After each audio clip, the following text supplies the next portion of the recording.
Bon, bien avant de devenir président du Gérontopole Hauts-de-France, je m'intéressais beaucoup à la chute depuis de très nombreuses années. Et bien sûr, la chute, une constante de l'activité du gériatre, quel que soit d'ailleurs le secteur d'activité, que l'on soit sur l'hôpital ou en ville, et quel que soit le lieu où on exerce au sein de l'hôpital.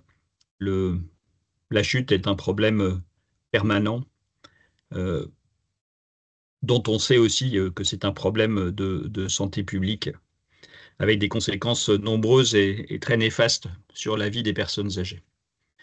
Alors, on m'a confié donc cette intervention pour vous parler de deux choses à propos des chutes, du réseau investigateur Prémob, qui est un réseau de recherche incluant, vous le verrez, des services hospitaliers, mais également des laboratoires de recherche qui partagent leur intérêt pour la prévention de la chute et de la perte de mobilité chez des sujets âgés. Et pour vous parler aussi des hôpitaux de jour chute, pour lesquels sans doute Lille a été initiateur, puisque c'est en 1995 qu'on a mis en place ce qui n'était pas encore un hôpital de jour, mais déjà une consultation multidisciplinaire de la chute pour évaluer les patients âgés chuteurs et leur proposer un plan de soins visant à réduire le risque de chute et le risque lié aux chutes. Il va passer les diapos.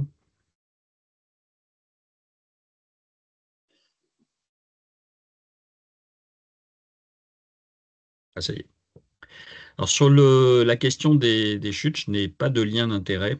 C'est d'ailleurs un sujet sur lequel les orateurs ont très rarement des liens d'intérêt, notamment des liens d'intérêt avec l'industrie pharmaceutique, puisqu'évidemment, nos conseils vont plutôt vers l'arrêt d'un certain nombre de médicaments favorisant les chutes que vers l'introduction de nouveaux médicaments, même si il nous arrive pour nos patients âgés chuteurs d'introduire des médicaments, notamment pour les corrections des déficits en vitamine D ou les traitements de l'ostéoporose.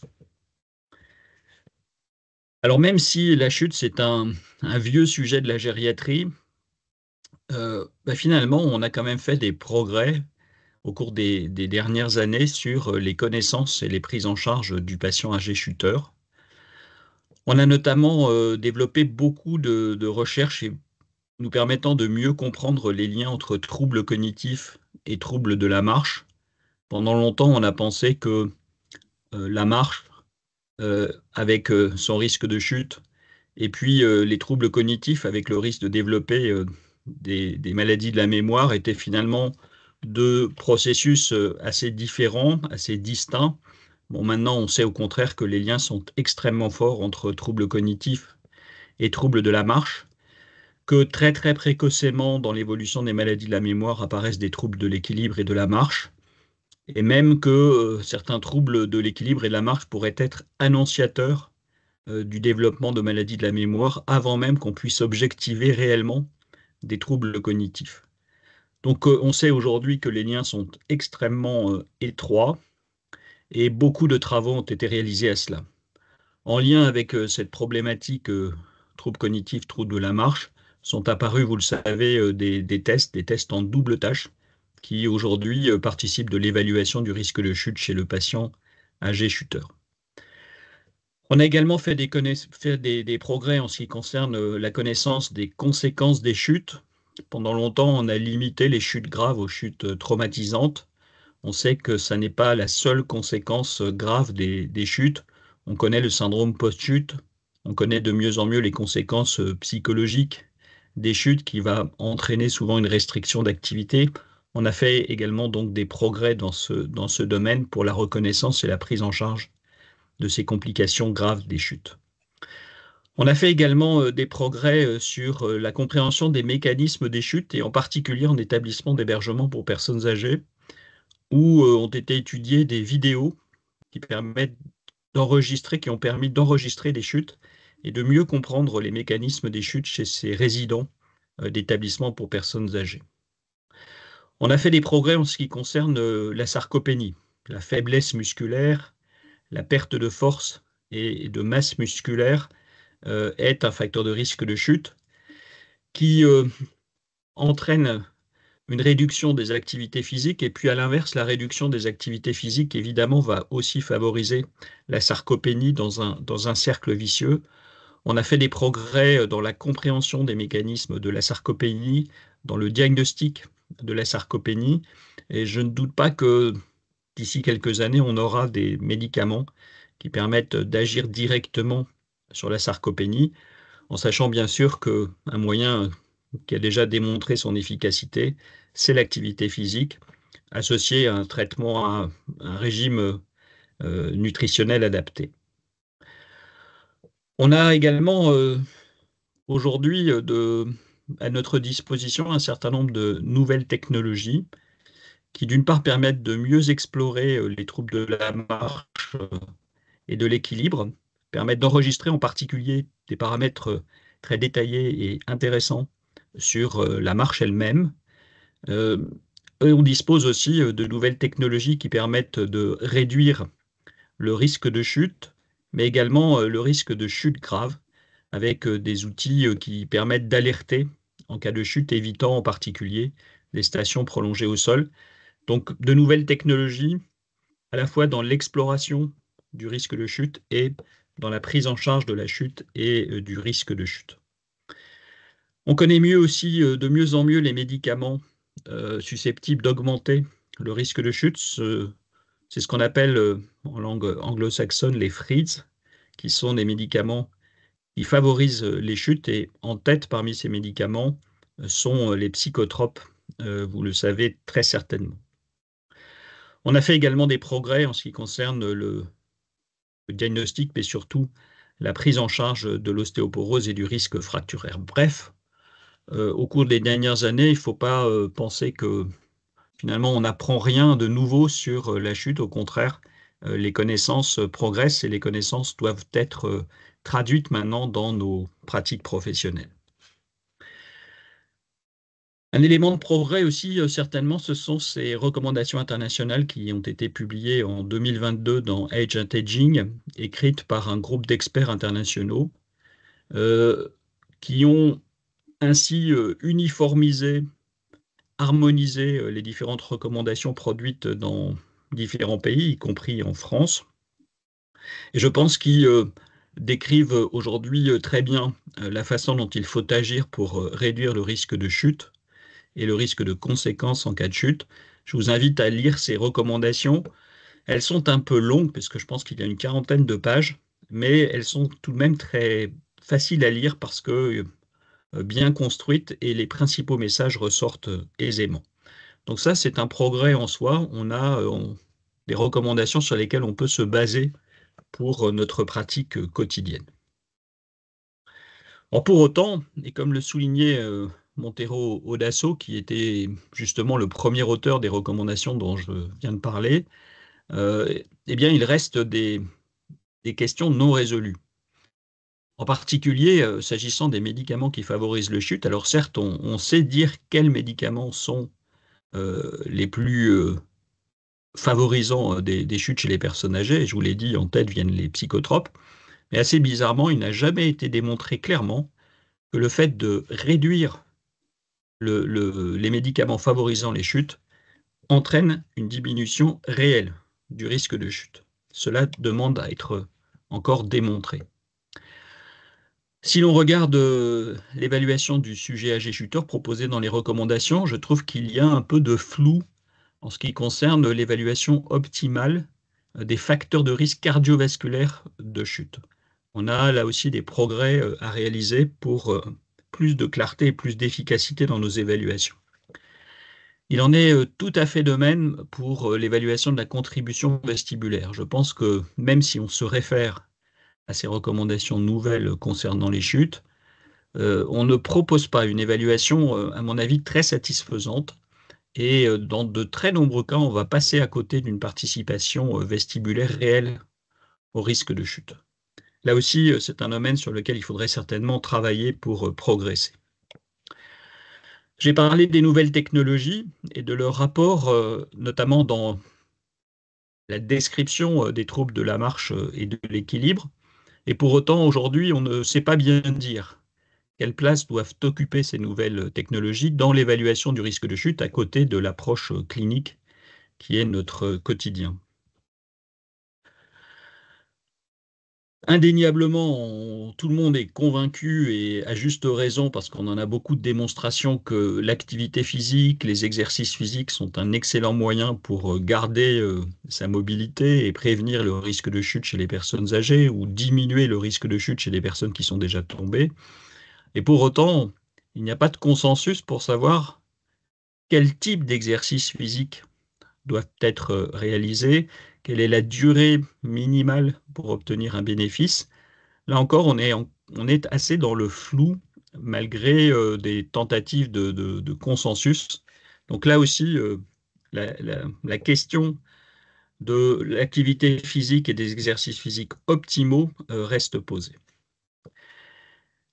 Dans certaines pathologies également, pourtant fréquentes et particulièrement exposées au risque de chute, mais finalement, on n'a pas de recommandation qui soit très claire. Et c'est vrai pour les personnes atteintes de troubles neurocognitifs majeurs. Les approches les plus habituelles ne sont pas forcément efficaces dans cette population particulière qui est évidemment une population qu'on prend beaucoup en soins en gériatrie. Et puis, pour la maladie de Parkinson, il en est un peu de même finalement. On n'a pas de recommandations très claires pour la prise en charge du risque de chute dans la maladie de Parkinson. Et puis, une autre question qu'avait soulevée Montero de Sceaux dans sa publication 2021, c'était quelles recommandations pour les pays en voie de développement? Est-ce que les recommandations que l'on fait pour les pays les plus riches, dont la France, même si peut-être la France s'appauvrit, mais en tout cas, est-ce que les recommandations qu'on fait pour les pays les plus riches sont applicables dans les pays en voie de développement? Là aussi, c'est une question à laquelle d'ailleurs les experts des recommandations internationales dont j'ai parlé ont tenté d'apporter réponse. Et puis finalement, même si là aussi les recommandations nouvelles nous disent beaucoup de choses, bah, finalement, il n'y a pas réellement de consensus encore sur le contenu optimal de l'évaluation multifactorielle du patient à haut risque de chute, ce que l'on fait pourtant au quotidien dans nos services de gériatrie. Mais je vais commencer par vous parler de Prémob, du réseau Prémob, qui est donc un réseau d'investigation clinique consacré à la recherche sur la prévention de la perte de mobilité et des chutes chez les personnes âgées. Et si finalement existe, c'est créé Prémob, c'est précisément parce qu'il reste encore beaucoup de questions de recherche concernant la chute et sa prévention. Ce réseau d'investigateurs a été créé en 2017 dans le cadre de l'appel à projet du G4 GIRSI Nord-Ouest, c'est-à-dire qu'il est financé par le GIRSI, qui est ce groupement qui regroupe finalement les 4 CHU de notre interrégion Nord-Ouest, avec un financement apporté pour payer l'arc coordonnatrice du réseau Prémob.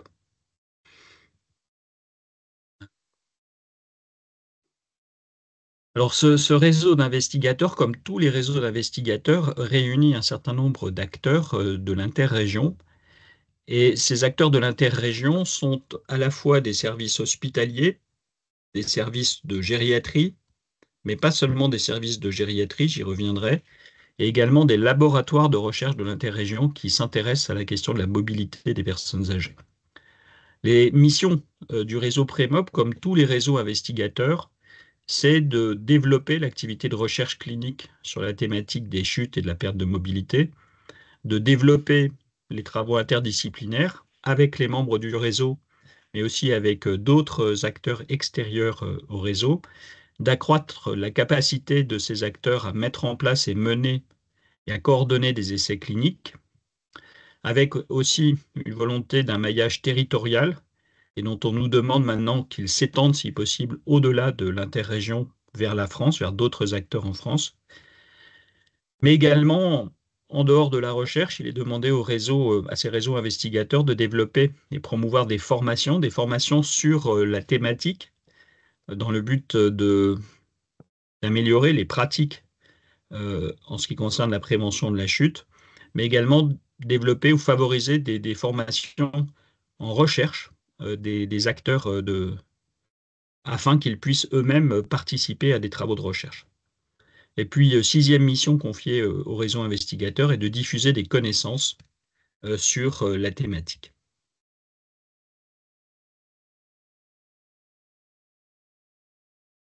Alors, le réseau Prémob, donc, s'est créé il y a maintenant presque une dizaine d'années. Et d'emblée, il a impliqué les quatre CHU de l'interrégion et notamment les services de gériatrie des quatre CHU de l'interrégion, mais pas seulement les services de gériatrie.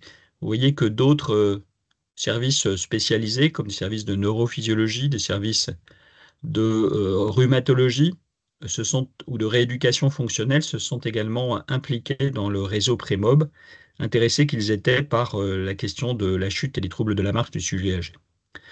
En dehors des chutes, d'autres hôpitaux ont rejoint le réseau, des hôpitaux importants de l'interrégion, comme le centre hospitalier de Saint-Quentin, d'Arras, de Beauvais, de Valenciennes, ou le GHICL, le groupement des hôpitaux de la Cato à Lille.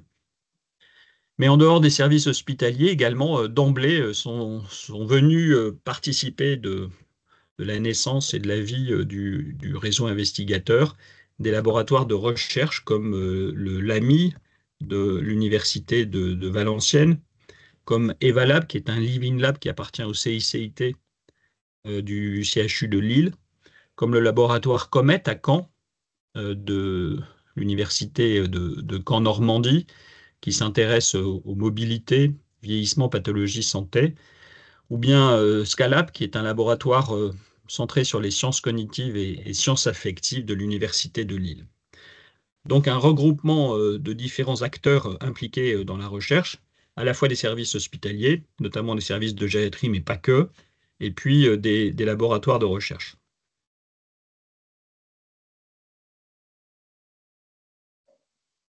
Également sont venus participer, ils ne sont pas membres, mais euh,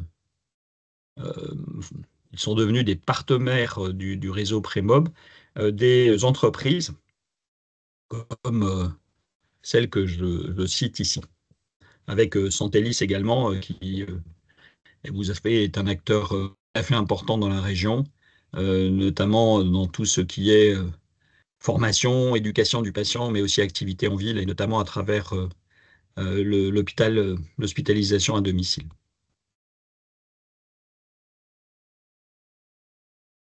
Et puis, le réseau Prémob continue de grandir et chaque année, et on en est très heureux, certains autres acteurs sont intéressés de nous rejoindre. Et en 2024, vous voyez que 5 acteurs nouveaux nous ont rejoints pour entrer dans la dynamique du réseau investigateur. Et la porte vous est grande ouverte, hein, si vous êtes intéressé à participer au réseau Prémob pour contribuer à des travaux, en particulier des travaux de recherche clinique sur la prévention de la chute. Eh bien, on est extrêmement preneur. Les portes sont ouvertes parce qu'évidemment, plus on sera à réfléchir ensemble, meilleures seront les idées et plus on sera en capacité de répondre à des appels à projets et de mener des études cliniques sur le sujet. Donc, vraiment, si vous êtes intéressé par participer au réseau Prémob, vous êtes les bienvenus. J'ai pris là la newsletter, puisque on fait paraître une newsletter très régulièrement. J'ai pris la dernière newsletter qui date du 17 novembre 2024 et avec la page sur les actualités. Et les actualités, c'est la réponse du réseau Prémob à 2 appels à projets. Un PHR-RCI concernant la protéine S100, j'y reviendrai. Et puis un appel à projet porté par Santellis sur l'utilisation d'un nouveau dispositif qui s'appelle LiveBloom, et là aussi, j'y reviendrai. Je dis cela simplement pour souligner qu'une des activités du réseau d'investigateurs, c'est évidemment de faire de la veille aux appels à projets. Et on transmet l'ensemble des informations aux membres du réseau. L'idée est de pouvoir répondre ensemble à des appels à projets dans le but d'obtenir des financements pour des travaux de recherche clinique. Et ce travail de veille aux appels à projets est un travail qui est exigeant en temps. Et bien sûr, une fois que qu'on se dit qu'on a la possibilité de répondre à tel ou tel appel à projet, le réseau Prémob apporte son expertise pour aider à l'élaboration du protocole et puis répondre à l'appel à projet. On a également répondu à la quatrième campagne de labellisation des réseaux thématiques de recherche et d'investigation clinique, qui est le réseau CRIN français. Bon, malheureusement, nous n'avons pas été retenus parce qu'on a considéré, et c'était peut-être assez vrai, que notre dimension internationale était encore insuffisante. On participe aussi, donc je l'ai dit, parce que c'est une des missions confiées au réseau investigateur, on participe aussi à la formation des professionnels de santé pour améliorer les pratiques. On va, je pense, l'année prochaine ouvrir un DIU sur la prévention des pertes de mobilité des chutes chez les personnes âgées, un DIU donc impliquant les 4 chutes de l'interrégion. Mais on propose également d'autres formations, soit à des dispositifs. On a fait les formations aux ESPRAD, on a fait les formations aux ESA, par exemple, dans notre région. Mais également, Prémob organise de manière régulière des webinaires sur différents sujets. Et je vous invite tout à l'heure, si vous voulez, à 17 heures, à écouter un webinaire sur les liens entre troubles cognitifs et troubles de la marche, qui sera animé par 3 collègues, Yao Shen, qui est médecin neurogériatre, Hassen Chekroud, qui est médecin de médecine physique et réadaptation fonctionnelle, et Victoire Leroy, qui est gériatre à Tours, mais qui a fait sa thèse ici à Lille, et qui revient d'une année passée aux États-Unis. Donc voilà, si vous voulez découvrir les webinaires portés par Prémob et en savoir plus sur ces liens troubles cognitifs et troubles de la marche, je vous invite à suivre le webinaire de 17 heures le 17 décembre. Oui, c'est pas aujourd'hui d'ailleurs le 17 décembre, c'est demain en fait. Mais...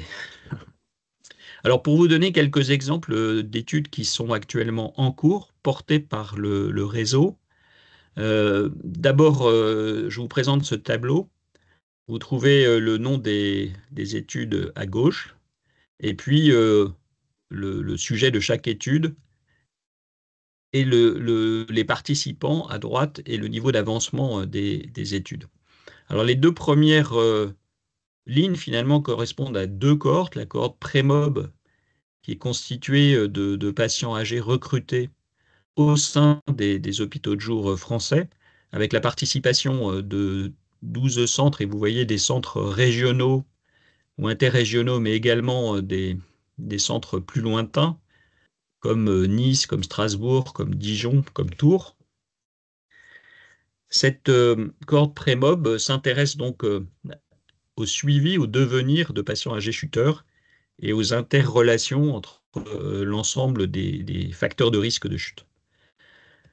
Autre cohorte est la cohorte CogMob, qui elle est constituée à partir des consultations mémoire des centres participants. Et vous voyez aussi qu'il n'y a pas que des centres de l'interrégion, puisque Tours est également participant. CogMob recrute des patients qui ont des troubles neurocognitifs légers et s'intéresse également aux liens au cours de ce suivi, aux liens entre troubles cognitifs et risque de chute, mais de façon très fine, incluant de l'évaluation clinique et de l'évaluation paraclinique. Aujourd'hui, donc, on a 105 inclusions, et pour Prémob, presque 500 inclusions aujourd'hui. Sur d'autres sujets, comme la question du cancer et du risque de chute, vous savez que les patients atteints de cancer sont exposés à un risque de chute élevé, du fait de la fatigue, bien sûr, qu'entraîne le cancer, mais aussi potentiellement du fait de la toxicité des médicaments utilisés pour le cancer. Et puis, on sait aussi l'intérêt de l'activité physique dans la prise en charge des patients âgés de cancer, et c'est justement un sujet auquel s'intéresse particulièrement Caen, et notamment Bérengère Beauplay, et qui a proposé donc au réseau investigateur Prémob deux études qui sont en cours. La première intéressant des patients atteints de cancer de la vessie, et puis la deuxième étude toujours sur activité physique et cancer, intéressant plus largement des patients opérés pour un cancer. Mais cette deuxième étude a un peu plus de mal à inclure et à avancer. Dans un autre champ, on a l'étude SmartBear. Alors, SmartBear, c'est un projet européen incluant 5 pays méditerranéens et qui vise à inclure au total presque 5000 patients. L'objectif de cette étude est d'évaluer l'acceptabilité d'utilisation de dispositifs connectés chez les seniors, dont certains peuvent intéresser le risque de chute, j'y reviendrai tout à l'heure. Securidra, lui, cette étude s'intéresse à l'utilisation de cet outil que vous connaissez, qui peut permettre à des patients Alors, à risque de chute de mieux dormir. Prémog, oui, on a vous m'entendez quelques pas? problèmes de connexion. Allez-y. Vous m'entendez à nouveau mieux? Oui, c'est bon, c'est bon, c'est bon. Une autre étude que je veux citer, c'est Medifall, qui est une étude également euh, portée et initiée par Caen, qui, moi, je trouve est extrêmement pertinente et qui s'intéresse à rechercher des surdosages plasmatiques en médicaments psychoactifs chez des patients âgés chuteurs, afin de regarder si ces surdosages potentiels ne sont pas associés à un risque particulier de chute grave. Bref, vous voyez une grande diversité d'études actuellement portées, avec pour certaines d'entre elles déjà beaucoup de patients inclus. Juste un petit mot sur SmartBear, donc ce projet européen de très grande dimension impliquant 5 pays européens, dont la France, avec comme objectif pour la France d'inclure 800 patients.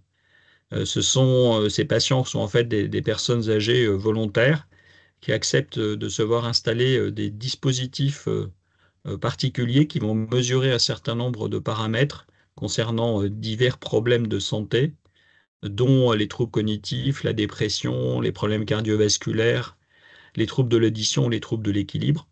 Et l'objectif de cette étude SmartBear, qui va bientôt s'achever puisque les dernières inclusions sont mi-février, vise d'abord à mesurer l'acceptabilité des personnes âgées de ces dispositifs installés à domicile.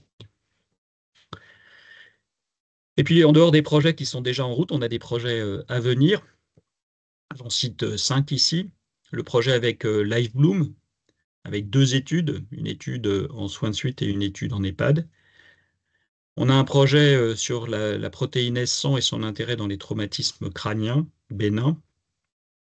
On a un projet concernant un observatoire pour l'utilisation des transports en commun des personnes âgées dans les Hauts-de-France, qui est un projet porté par le Gérontopole Hauts-de-France.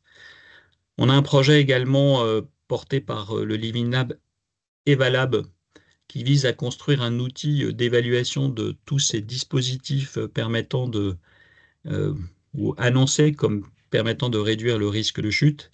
Et l'idée serait de mettre à disposition cet outil pour que les usagers et les professionnels puissent mieux et mieux en fonction de leurs besoins. On a une étude avec Caspar qui vise à utiliser, à évaluer un outil de détection des chutes en établissement d'hébergement pour personnes âgées, et une étude avec la société Inotera pour évaluer une nouvelle chaussure et son effet sur l'amélioration de l'équilibre et la satisfaction des patients. Très honnêtement, dans les projets à venir, les deux qui sont les plus ambitieux, probablement les plus innovants, sont sans doute ces deux projets. Le projet avec LiveBloom, qui est une petite start-up qui a développé un dispositif tout à fait extraordinaire, qui est une chaise roulante, mais qui se transforme en exosquelette de manière extrêmement simple. Il suffit en fait que la personne se lève pour que la chaise se transforme en exosquelette et lui permette de marcher debout en toute sécurité.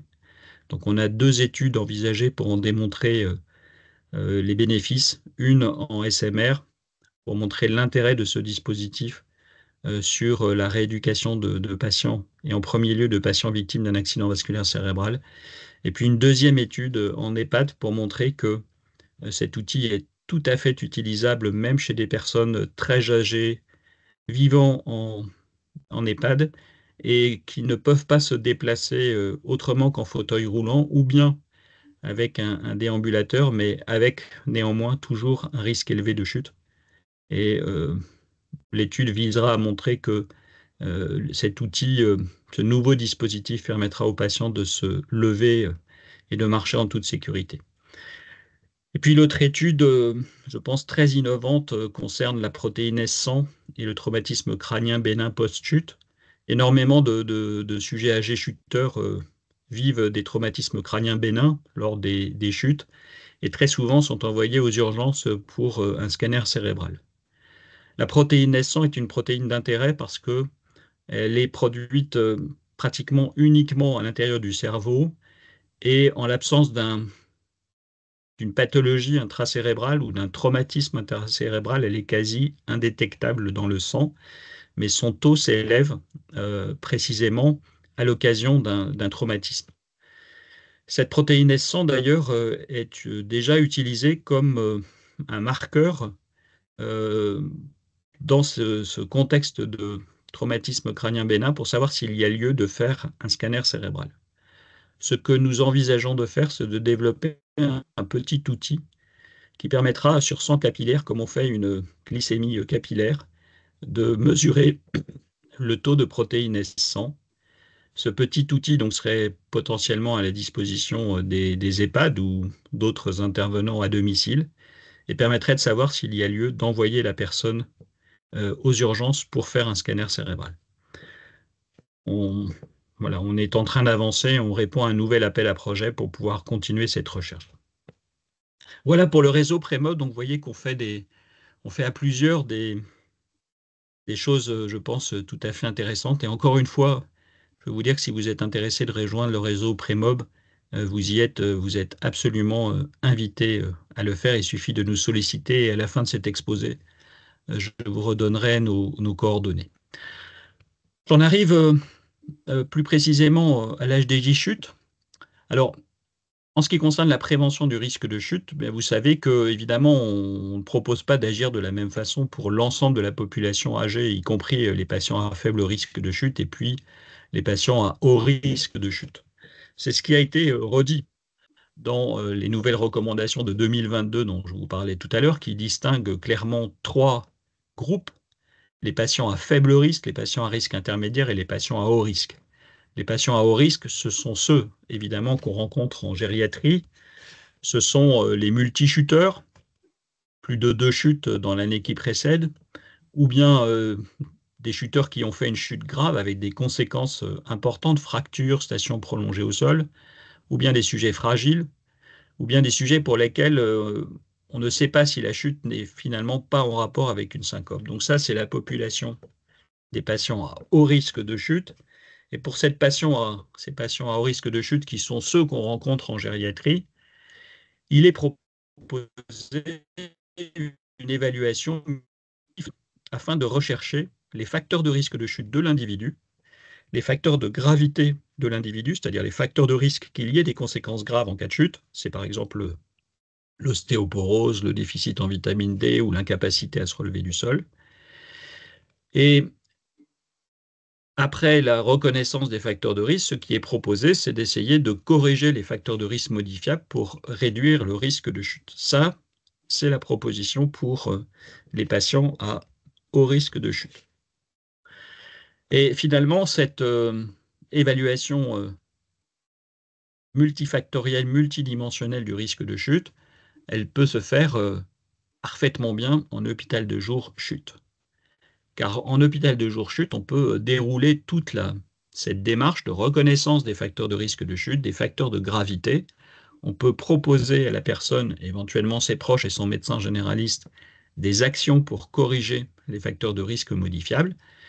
Et on sait, d'après les études, que cette approche multifactorielle permet de réduire significativement le risque de chute. Ce qu'on peut aussi faire en hôpital de jour, c'est proposer une action éducative, parce qu'évidemment, toute cette démarche ne fonctionne que si la personne accepte de modifier certains facteurs de risque de chute. Et les études ont montré d'ailleurs que plus la personne modifiait de facteurs de risque, plus le risque était réduit. Mais finalement, ça n'est pas évident pour une personne âgée d'accepter de suivre les recommandations que l'on fait quand on lui propose d'arrêter le somnifère qu'elle prend depuis 15 ans, quand on lui propose de manger un peu différemment, quand on lui propose d'utiliser un rollator 4 roues, quand on lui propose de se chausser différemment, mais on se doute bien que toutes les personnes ne vont pas accepter et mettre en œuvre l'ensemble des recommandations.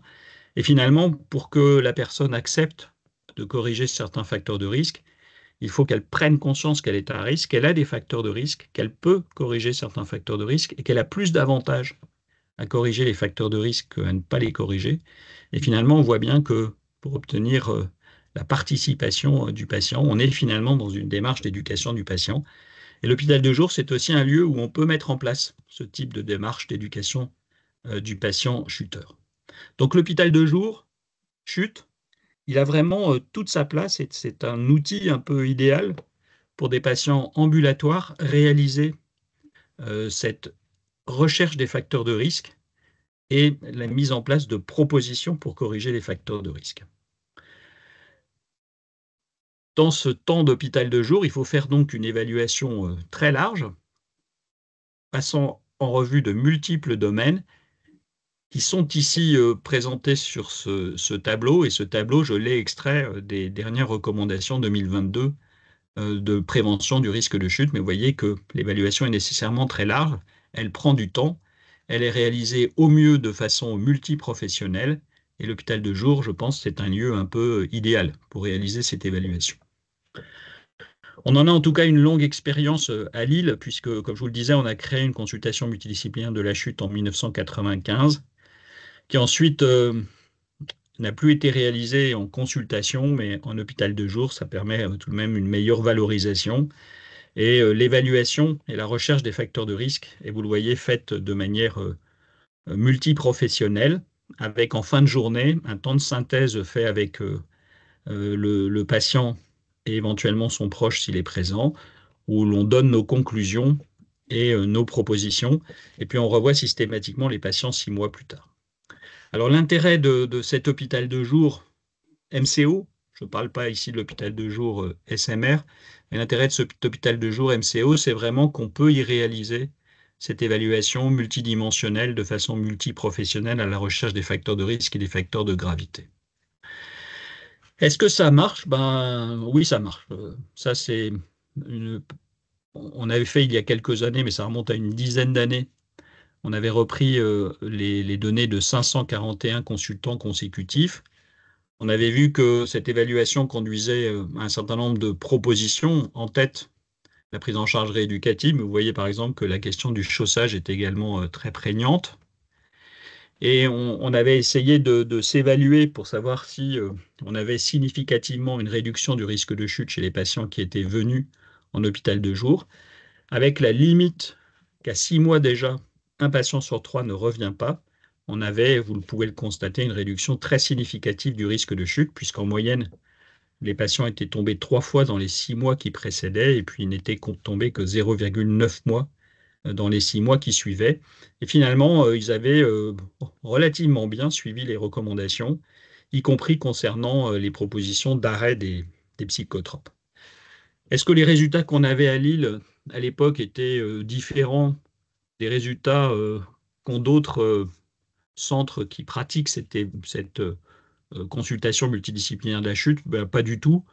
Là, c'est une publication australienne publiée par Hill en 2008 qui rassemblait les données de 10 cliniques de la chute, mais en fait voilà, qui correspondaient tout à fait à ce qu'on faisait en hôpital de jour d'évaluation multidisciplinaire de la chute. Et finalement, les résultats de ces 10 cliniques de la chute étaient tout à fait similaires à la nôtre, avec une réduction très significative du risque de chute si on comparait les 6 mois précédents le passage à la clinique de la chute et les 6 mois suivants. Et finalement, un autre résultat qu'on avait en commun, c'est que pareillement, à 6 mois, ils avaient un tiers de perdu de vue. Donc l'hôpital de jour, c'est vraiment un lieu, je pense, idéal pour faire cette évaluation multidimensionnelle pour le patient à haut risque de chute. Mais c'est un lieu aussi où on peut réfléchir à optimiser les prises en charge et l'évaluation. Et donc c'est un lieu certainement où on peut développer de la recherche et c'est ce qu'on essaie de faire et ça fait le lien donc avec Prémob, puisque vous voyez que deux de nos cohortes sont finalement basées sur des évaluations faites en hôpital de jour chute pour la cohorte Prémob ou hôpital de jour mémoire pour la cohorte Cogmob. Donc l'hôpital de jour, c'est non seulement un lieu d'exercice approprié, je crois, pour cette évaluation multifactorielle chez le sujet au risque de chute, mais c'est également un lieu où on peut améliorer les pratiques, tester de nouvelles pratiques euh, pour progresser en matière de prévention du risque de chute. Avec tout de même une limite majeure, vous l'avez vu, qui limite vraiment nos capacités à s'évaluer, c'est le fait que 6 mois après l'évaluation multidisciplinaire de la chute, mais on a un tiers des patients qui ne reviennent pas. D'où finalement le projet de la cohorte COGMOB, qui inclut des patients évalués en hôpital de jour chute, mais qui, dans le suivi, instaure un suivi téléphonique chaque mois, des patients inclus, et également un calendrier des chutes. Le but est de s'assurer que le patient est tombé ou pas, et cela pour tous les patients. Et puis également, on a maintenant la possibilité de coupler les données obtenues en hôpital de jour avec les données du SNDS, donc ce qui nous permettra d'apprécier globalement la consommation de soins de ces patients âgés chuteurs après l'évaluation multidisciplinaire de la chute. Donc en conclusion sur l'hôpital de jour, je pense que c'est une structure d'expertise, donc qui n'est pas pour tous les chuteurs, mais pour les patients à haut risque de chute, afin de réaliser cette recherche des facteurs de risque et des facteurs de gravité, dans le but de proposer des actions pour diminuer le risque de chute à travers la correction des facteurs de risque modifiables. On a la preuve que, certes, c'est une structure qui est coûteuse en termes de temps, mais certainement efficace pour réduire le risque.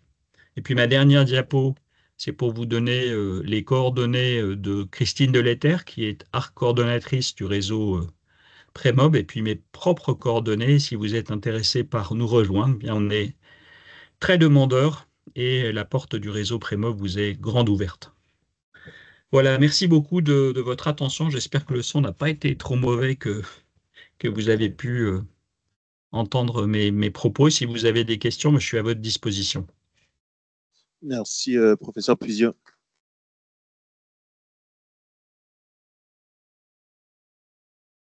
On a un petit temps de questions. Est-ce qu'il y a des questions dans la salle?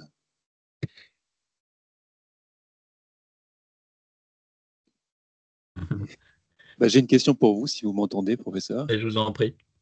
Parfait. Merci pour cette présentation très riche. J'avais une question par rapport à l'hôpital de jour.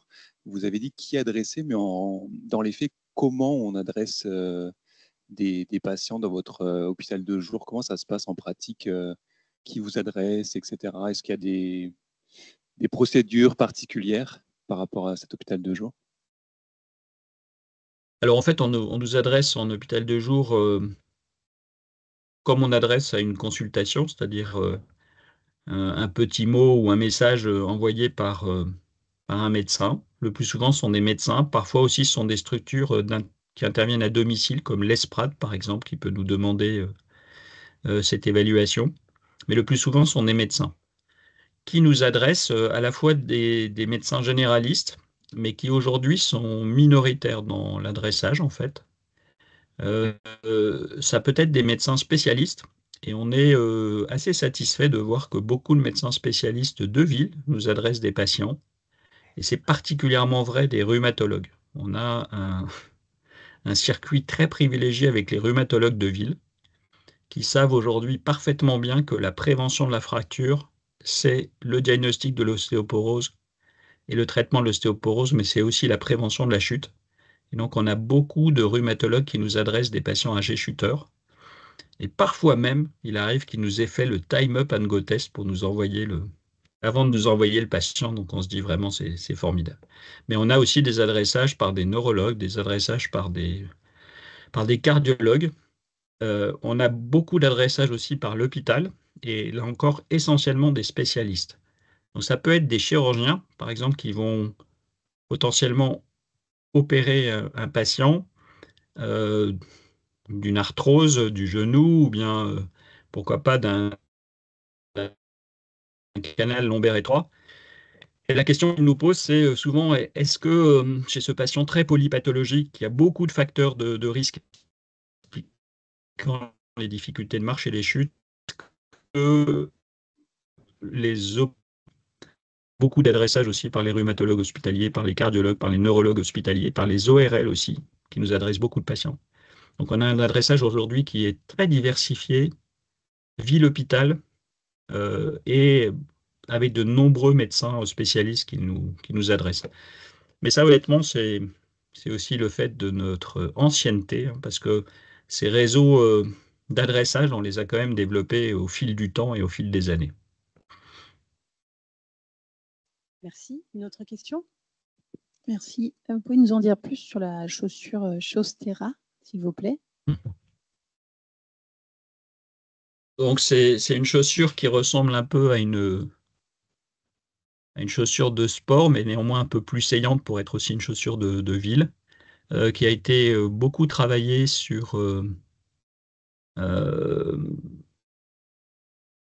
comment dire, sur sa forme, sur la qualité de sa semelle, pour limiter au maximum le risque de chute. Il y a une littérature qui n'est pas très abondante, mais qui est tout de même existante, sur quel est le chaussage idéal chez la personne âgée.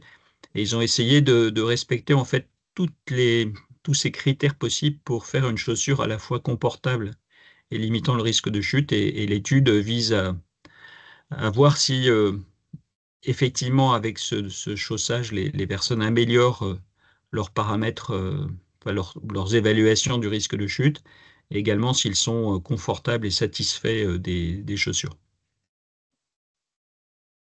Merci. Moi, j'aurais une question sur votre trajectoire de soins ou parcours de soins, justement sur le repérage.